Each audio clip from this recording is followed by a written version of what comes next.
so I wanted to show you what I was working on today and just got wrapped up.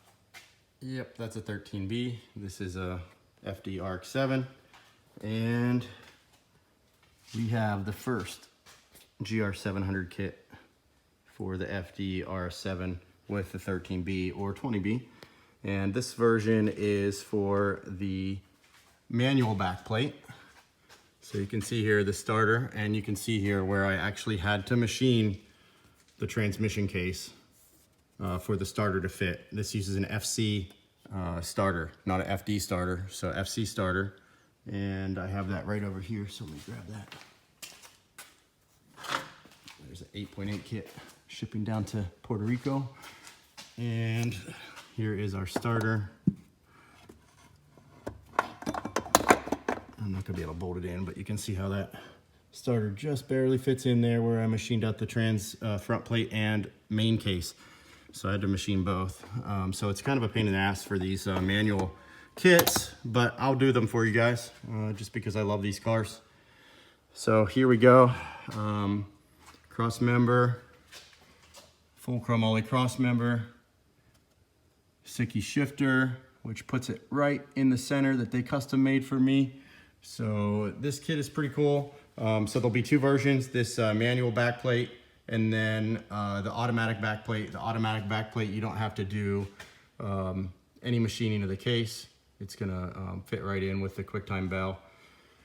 You'll see here that I'm not gonna be able to do this for you guys just for liability reasons, but you will have to trim the outer edge of the bell housing for the motor mounts. You can see I did that in both places. And I'm gonna leave that up to you guys to trim that out. I'll post some pictures of where to trim.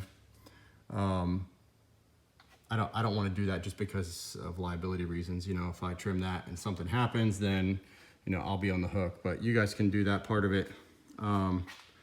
As far as everything else, everything fits really good. I'll get up inside the car and show you where the shifter location is. The only thing I had to do to the tunnel fit really well. The only place that I had to tap on the tunnel was right up here at the shifter location. I'll have to show you from the inside of the car because it's going to be impossible. But basically up here, the shift handle comes forward and it just hit the front of the shift hole. So you just have to tap up lightly there about 1/4 inch to allow that, that bar to come forward for the shifter. Other than that, it's super easy install here. I'll have full kits with drive shaft and everything available, so it's basically going to be a bolt-in kit other than a couple little things like trimming that bell. You can get on my website grannasracing.com for more information and send me a email through the contact button there on my website and I can give you pricing. I'm going to jump in this car here and show you where I had to slightly clearance for the shifter arm.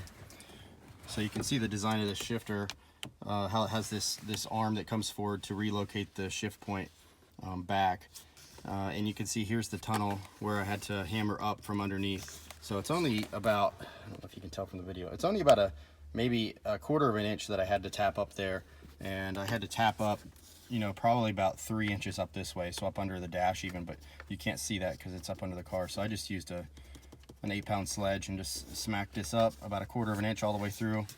And that's the only thing you need to do as far as getting this to fit. Everything else fits perfectly. Nothing, no other hammering to the tunnel other than just right here at the shift point.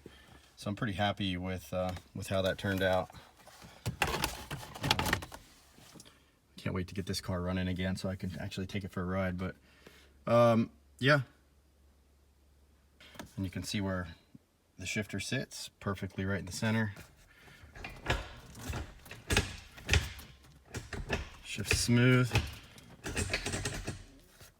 Shifter placement is good. Shift handle, boot. If I pull up the center console here just so you can see where we sit, right in the center of the hole. So everything fits nice in this car. I'm pretty excited about launching this kit, which I just got finished up pretty much today. This is a kit for the manual rear plate.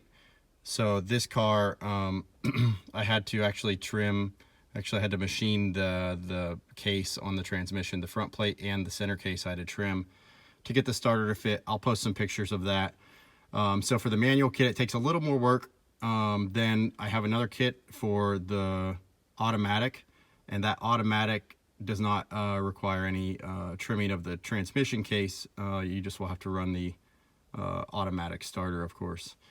So I'll post some more pictures of this up, but yeah, I have 2 kits now for the FD3S RX7 ready to go. If you're interested, just go to my website, hit the contact button.